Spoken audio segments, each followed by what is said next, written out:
வணக்கம் and welcome to அரசியல் பேட்டை. வணக்கம் சார். சார், தமிழ் திரையுலகின் ஒரு மிகப்பெரிய ஜாம்பவான், ஆளுமை, இயக்குனர் இமயம் திரு பாரதி ராஜா அவர்கள் இயற்கை எழுதியிருக்காங்க. இந்த திரையுலகுக்கு மட்டும் இல்ல, ஒட்டுமொத்த தமிழ்நாட்டு மக்களுக்குமே ஒரு மிகப்பெரிய வருத்தத்தை இந்த செய்தி கொடுத்துருக்கு அப்படின்னு தான் சொல்லணும். பல படங்கள், பல நடிகைகளை உருவாக்கியிருக்காங்க, பல டெக்னீஷியன்ஸை உருவாக்கி இருக்கக்கூடிய ஒரு இயக்குனர். அவரை பற்றி சில விஷயங்கள் பேசி இந்த நிகழ்ச்சியை துவங்கல சார். கண்டிப்பாக ஒரு பேரிழப்பு, தமிழ் திரையுலகத்துக்கு ஒரு பேரிழப்பு. குறிப்பாக பாரதிராஜா பற்றி சொல்லணும்னா, ஒரு மிகவும் பிற்படுத்தப்பட்ட பின்னணியிலேருந்து அவர்களுக்கான கதையை எடுக்க ஆரம்பித்தார். அது எப்படின்னா, முதல்ல அதுக்கான ஸ்பேஸ் இல்லை, அதுக்கான உடைத்து பேசக்கூடிய காலம் ஒன்று இருக்குது. ஒவ்வொரு காலத்துக்குமான ஒரு வரம்பு இருந்தது. அந்த வரம்பு மீறாமல் பேச வேண்டிய தயாரிப்பாளர்கள் அதுக்கு இதெல்லாம் எதுக்குங்க தேவையில்லாதுன்னு சொல்லுவாங்க. அந்த மாதிரியான சூழல் வரும்போது அவர் முதல் படத்துலேருந்து ஆரம்பித்து பார்த்தீங்கன்னா, கேமராவை சென்னையை விட்டுட்டு வெளியில் கொண்டு போயிட்டார். அவருடைய முதல் படத்துலேருந்து பார்த்தீங்கன்னா அதே மாதிரி தமிழ் இதில் வித்தியாசமாக முயற்சி செய்தவர். பல படங்கள் ஒரு கிரைம் த்ரில்லர் இருக்கிறது, ஒரு கிராமத்து கதையாக இருக்கும், அடுத்து வேறு ஒரு வடிவமாக இருக்கும், வேதம் புதிது மாதிரியான படங்கள் இருக்கும். இந்த மாதிரியான ஒரு படங்கள் எடுத்துக்கிட்டே தான் இருப்பார்.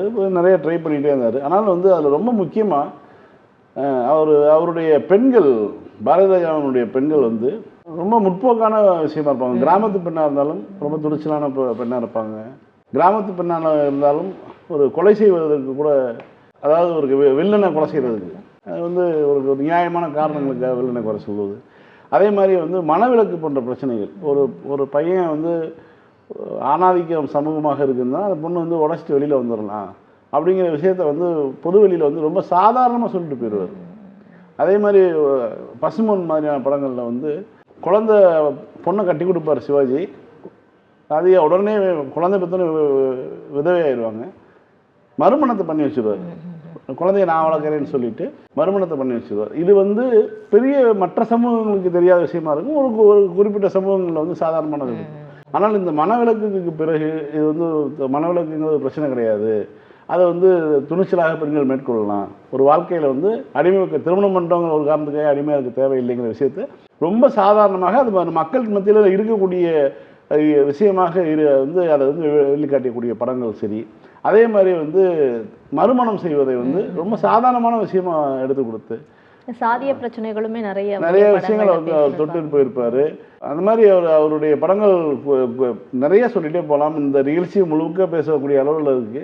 அதனால ஒரு பாரதிராஜாவினுடைய இடத்தை தமிழ் சினிமாவுடைய வரலாற்றில் எழுதும் பொழுது, அது அத்தியாயங்களாக பிரிக்கும் பொழுது ஒரு சாப்டர் பாரதிராஜா பற்றி எழுதாமல் அதுக்கான நிறைவு இருக்காது. அந்த அளவுக்கு தன்னுடைய தடத்தை பதிச்சிருக்காரு.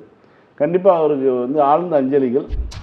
சார், நேற்றைக்கு இந்த சிங்கப்பெண் அதிரடிப்படை அப்படின்ற அந்த திட்டத்தை துவங்கி வச்சாரு. அவர் முதலமைச்சர் ஆயிட்ட பிறகு நடத்தின முதல் அரசு நிகழ்ச்சியாக இது பார்க்கப்படுது. 2 முறை போஸ்ட்பாண்ட் ஆகிட்டு 3வது முறையே இப்போ இதை நடத்தி முடிச்சிருக்காங்க. அதில் இருக்கக்கூடிய பிழைகள், அதாவது பிழை கண்டுபிடிக்கணுமே அப்படின்ற மாதிரி இல்லை, அது ஆப்வியஸாகவே நல்லாவே தெரியுது அந்த பிழைகள் அப்படின்ட்டு. அதில் ரொம்ப கேவலமான ஒரு விஷயம் என்னென்னா, தமிழுடைய எழுத்து பிழைகள் தான். தமிழில் தான் எழுதுறீங்க, அதே எழுத்து பிழையோடு எழுதுறீங்க அப்படின்றது அந்த ஏஐ வீடியோவில் ஒன்று பார்க்க முடிஞ்சுது. அதே மாதிரி அரசு நிகழ்ச்சியில் சினிமா பாடலை வாசிக்கிறது பார்க்க முடியுது. இந்த மாதிரி சில சின்னதாக நிறைய தவறுகள் அரசு நிகழ்ச்சியில் இருக்கிறத பார்க்க முடியுது. இதை யாருமே அட்ரஸ் பண்ணலையா, இல்லாட்டி பார்த்துட்டும் இட்ஸ் ஓகே, ஒன்றும் பிரச்சனை இல்லை, ரீல்ஸ் ஆட்சியே தானே நடந்துட்டு இருக்கு, எல்லாத்தையும் நார்மலைஸ் ஆக்குவோம் அப்படின்ற மாதிரியா? நீங்கள் வேற இந்த நிகழ்ச்சி தொடங்குறதுக்கு முன்னாடி சமூக வலைத்தளத்தில் ஒரு கருத்தை பார்த்து ஒரு பெண்மணி எழுதியிருந்தாங்க. ஜெயலலிதா பரவாயில்ல அப்படின்னு சொல்லியிருந்தாங்க. ஜெயலலிதா கம்பேர் இது ஜெயலலிதா மாதிரி இருக்குது அப்படின்னு சொல்லி ஒருத்தர் எழுதியிருந்தார். அதுக்கு ஜெயலலிதா பரவாயில்லைங்க, அந்த அம்மா அது ஒரு கலை நிகழ்ச்சிகளில் சினிமா பாட்டுகளை அனுமதிப்பாங்க, இந்த மாதிரி விஷயங்கள் அதை பண்ண மாட்டாங்கன்னு சொல்லி. ரெண்டாவது, தமிழ்நாடு போலீஸுக்குன்னு ஒரு பெருமை மிகுந்த ஒரு இது இருக்குன்னு வச்சுங்களேன். பல்வேறு காலகட்டங்களில் அவங்களுடைய செயல்பாடுகள் விமர்சிக்கப்பட்டாலும் மற்ற மாநில காவல்துறையோட சிறப்பாக கையாளுவது, குறிப்பாக குழந்தை கடத்தலாம் உடனடியாக குழந்தைகளை மீட்டுக் கொடுக்கக்கூடிய அந்த ரேஷியோ தமிழ்நாடு போலீஸ் ரொம்ப இருக்குது. ஒரு 10 மாதம் வயிற்றில் சுமந்த ஒரு குழந்தைய காணாங்கும் போது தாயினுடைய தவிப்பு எவ்வளோ பெரிய தவிப்பாக இருக்கும். அதை மீட்டுக் கொடுக்கக்கூடிய வேலைகளில் தமிழ்நாடு போலீஸ் சிறப்பாக தான் இருக்குது. இன்றைக்கு வரைக்கும் இந்த ஆட்சியாக மாறினாலும் இன்றைக்கு வரைக்கும் அதெல்லாம் நம்ம குறை சொல்ல முடியாது.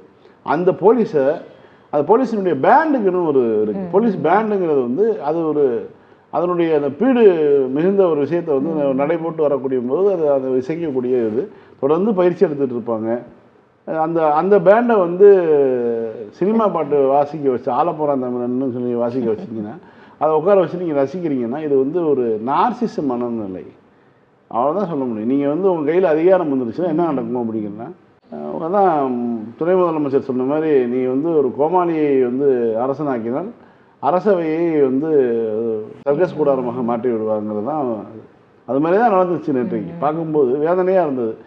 இன்னொன்று அந்த பெண்கள் சிங்கப்பெண்கள் படைக்கு தேர்ந்தெடுக்கப்பட்ட பெண்களுக்கான உடையில் வந்து பார்த்திங்கன்னா அது 2300 ரூபா அவங்களுடைய சொந்த பணத்துலேருந்து போடணும் வந்து அந்த சீருடைக்கான பணத்துலேருந்து வாங்குறாங்க. சார் அப்போ செலவுன்னு பார்த்தோன்னா 300 சில்லற கோடிக்கு மேலே வந்து செலவு பண்ணியிருக்கோம் அப்படின்னு சொன்னாங்க. இது காரு இதெல்லாம் சொல்கிறாங்க, அது காரு கொடுத்ததெல்லாம் சொல்கிறாங்க. ஓகே, எதுவாக இருந்தாலும் நல்லது நடந்தால் சரிதான். ஆனால் அவர் வந்து இந்த நிகழ்ச்சியில் பேசிய பேச்சு அதெல்லாம் நம்ம வந்து கவனிக்கணும். அவர் குறிப்பாக வந்து என்ன பேசுகிறாருன்னா, திமுகன்னு மட்டும்தான் சார் சொல்லலை, ஆனால் இன்டைரக்டா எப்படிலாம் வந்து அதை கன்வே பண்ணமோ அந்த மாதிரி கன்வே பண்ணுறது ஒன்று. இதெல்லாம் வந்து முன்னாடி இந்த காலகட்டத்தில் வந்து நடந்துட்டு இருக்குன்னு தான் சொல்கிறாரு.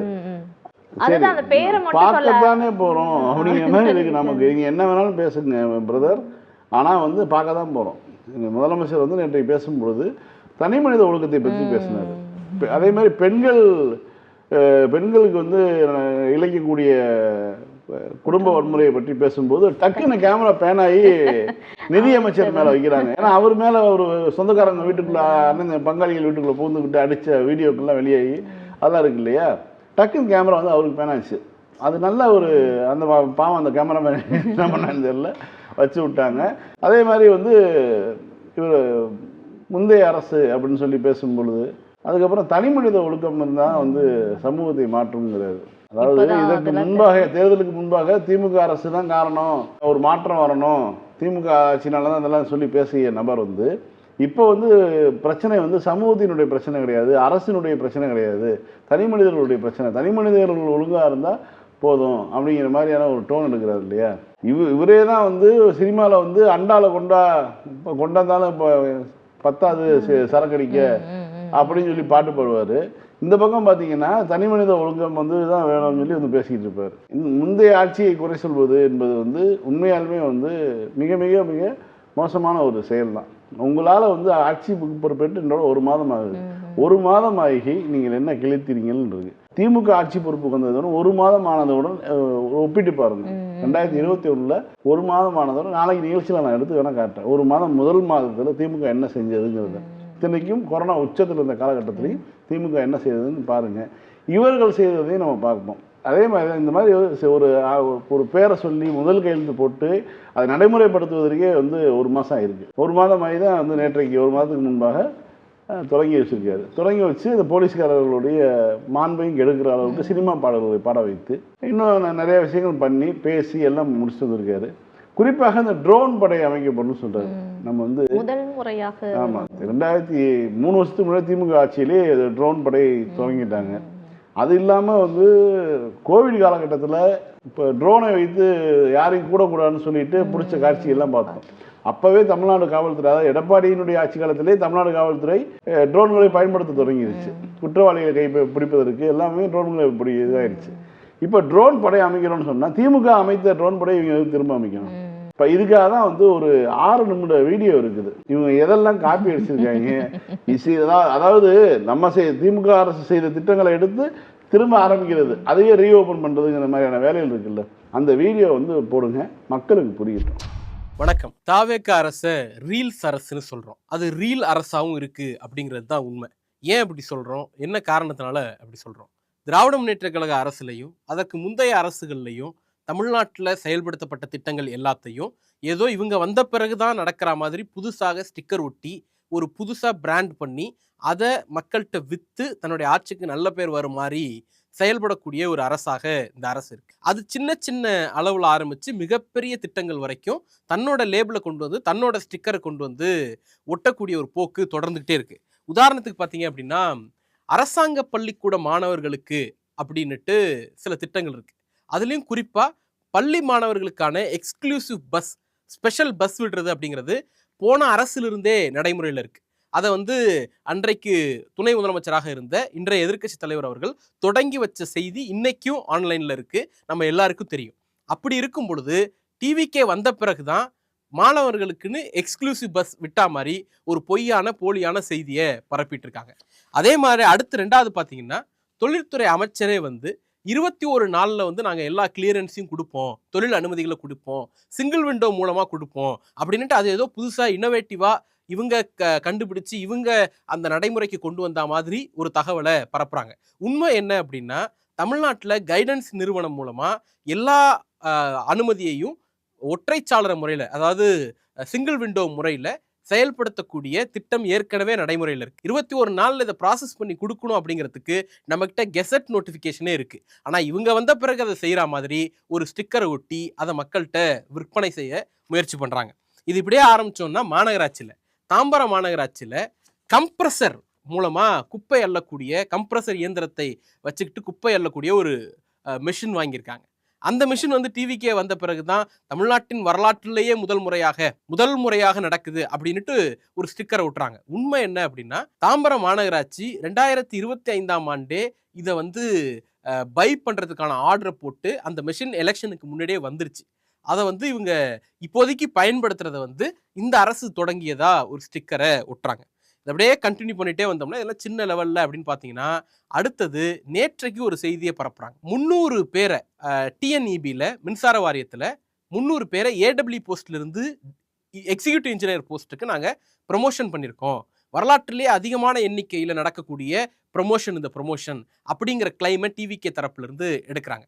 இது 2 இடத்துல டிஃபர் ஆகிறோம். ஒன்று, இந்த ப்ராசஸ் வந்து டிவிகேவால் செய்யப்படலை. 2001 இருக்கக்கூடிய ஏஇ ஏடபிள்யூ இவங்களுக்கான ப்ரமோஷன் வெவ்வேறு காலகட்டங்களில் நடந்துட்டு இருந்துச்சு. அந்த ப்ரமோஷனை வந்து எதிர்த்து அவங்களுடைய எலிஜிபிலிட்டி பற்றி கொஸ்டின் பண்ணி உச்சநீதிமன்றத்தில் ஒரு வழக்கு இருந்த காரணத்தினால் அந்த வழக்கு முடிவதற்காக வெயிட் பண்ணிட்டு இருந்தோம். அந்த வழக்கு மார்ச் மாதம் 11ஆம் தேதி 2026 ஜட்ஜ்மெண்ட் வருது. அடுத்த நாளே 24 மணி நேரத்துக்குள்ள ப்ராசஸை இனிஷியேட் பண்ணி 416 பேருக்கான பதவி உயர்வுக்கான ப்ராசஸை வந்து திமுக அரசு இனிஷியேட் பண்ணுது. இந்த 416 பேர்ல இருந்து 300 பேருக்கு மட்டும்தான் இப்ப டிவிகே அரசு ப்ரமோஷன் கொடுத்துருக்கு. ஸோ இந்த ப்ரமோஷனை வந்து தொடங்கியது திமுக அரசு. அதை 416 300 குறைச்சது தான் டிவிகே அரசு அப்படிங்கிறது தான் இங்க நாம வந்து பார்க்க வேண்டியிருக்கு. அடுத்தது முக்கியமான ஒரு விஷயம், இந்த மேசிவான எண்ணிக்கையில இந்த ப்ரமோஷன்ஸ் நடக்குது அப்படின்னு கேட்டால் இது புதுசு கிடையாது. இதற்கு முன்பே 400 பேருக்கு ஒரே ஆர்டரில் ப்ரமோஷன் கொடுத்துருக்கோம். இதே டிபார்ட்மெண்ட்டில் 600க்கும் மேற்பட்டோருக்கு ஒரே ஆர்டரில் ப்ரமோஷன் கொடுத்துருக்கோம். அது எல்லாமே நடந்திருக்கு. ஆனால் இவங்க வந்து முதல் முறையாக செய்தி பார்க்கறதுனால, முதல் முறையாக அரசை பார்க்கறதுனால, முதல் முறையாக அரசு நிர்வாகத்தை பார்க்கறதுனால இவங்க செய்கிறதெல்லாம் புதுசாக அவங்களுக்கு தெரியுது. அதையே மக்களுக்கும் நம்ப வைக்கணும் அப்படின்னு அவங்க விரும்புகிறாங்க. அடுத்து இன்னொரு செய்தி பார்த்தீங்க அப்படின்னா, வருகை இல்லா ஆவணப்பதிவு அப்படின்ட்டு பத்திரப்பதிவு துறையில் டைரக்டாக போகாமல் சில முக்கியமான கேசஸில் ஃப்ரெஷ் ரெஜிஸ்ட்ரேஷன், அப்புறம் இந்த புதுசாக வரக்கூடிய பிளாட்ஸை ரெஜிஸ்டர் பண்ணுறது, அப்பார்ட்மெண்ட் ரெஜிஸ்ட்ரேஷன், ரீரெஜிஸ்ட்ரேஷன் இல்லாத ஃப்ரெஷ் ரெஜிஸ்ட்ரேஷன் எல்லாத்தையும் ஆன்லைனில் பண்ணிக்கலாம் அப்படிங்கிற ஒரு ப்ராசஸை இவங்க இனிஷியேட் பண்ணதா சொல்கிறாங்க. உண்மை என்னன்னா, அதுக்கான கைட்லைன் மட்டும்தான் இவங்க போட்டிருக்காங்க. அந்த திட்டம் ஏற்கனவே திராவிட முன்னேற்ற கழக அரசில் தொடங்கி வைக்கப்பட்டது.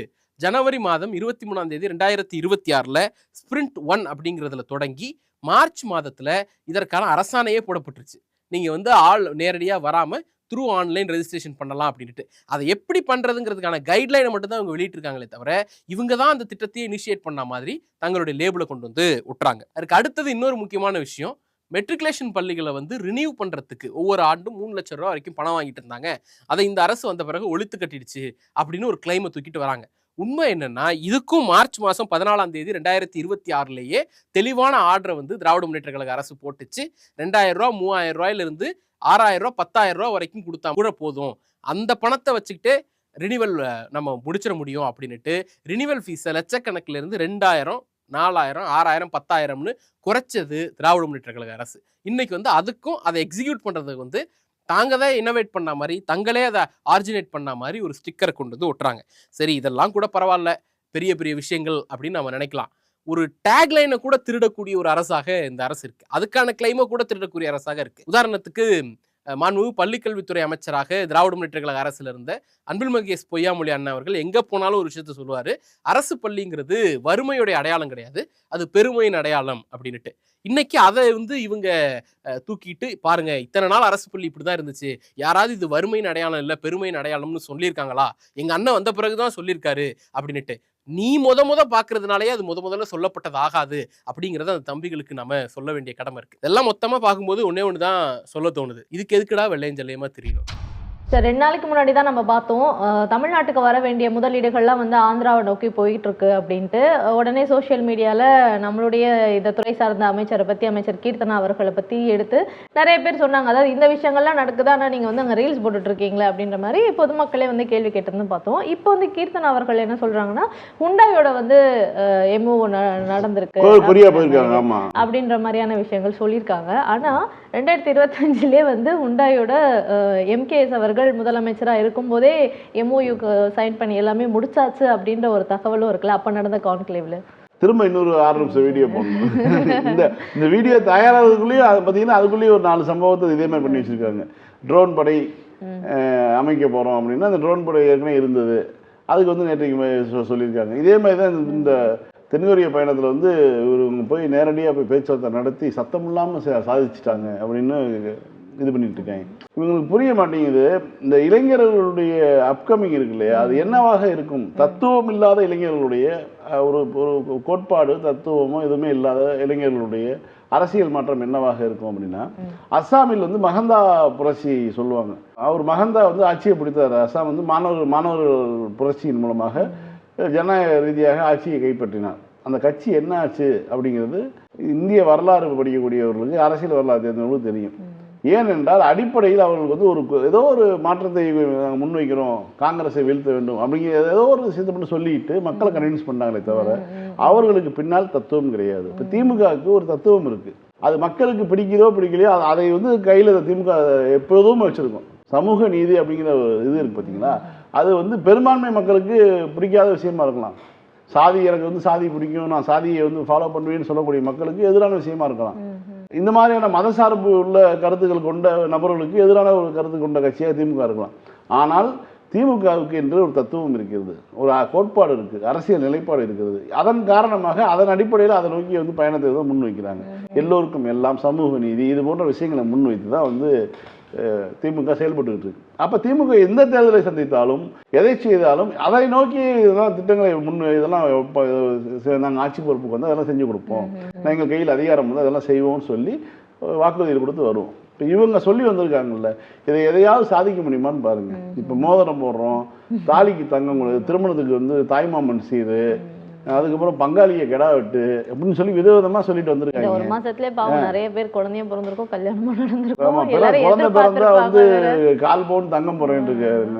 ஏன்னா இந்த மாதிரி எதுவுமே சரி, எந்த ஒரு வாக்குறுதியுமே ஒன்றும் இல்லைங்க. ஒரு போலீஸ்ல ஒரு தனி பிரிவுங்க, காவல்துறையில ஒரு பிரிவு ஆரம்பிக்கிறாங்க. அதுக்கு 1 மாசம் இருக்குது. முதல் மிக்சருங்கிறாங்க சமூக வலைதளத்தில், முதலமைச்சர்னு போடுறது இல்லை, முதல் மிக்சர்னு தான் எழுதுறாங்க ஒரு பேரை எழுதும்போது.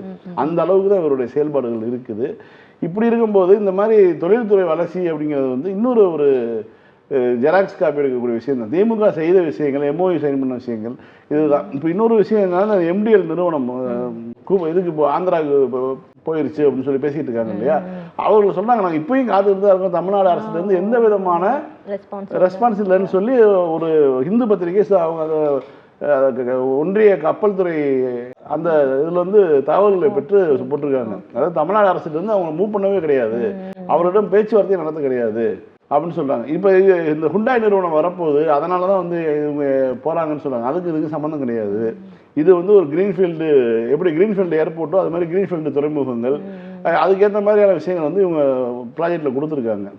ஆனால் இவர்கள் ஏதோ ஒரு காரணத்துக்காக அவர்களை பேச்சுவார்த்தையிலிருந்து அவர்கிட்ட விலகிட்டு அவர்களை ஆந்திரா போக வைக்கிறாங்க.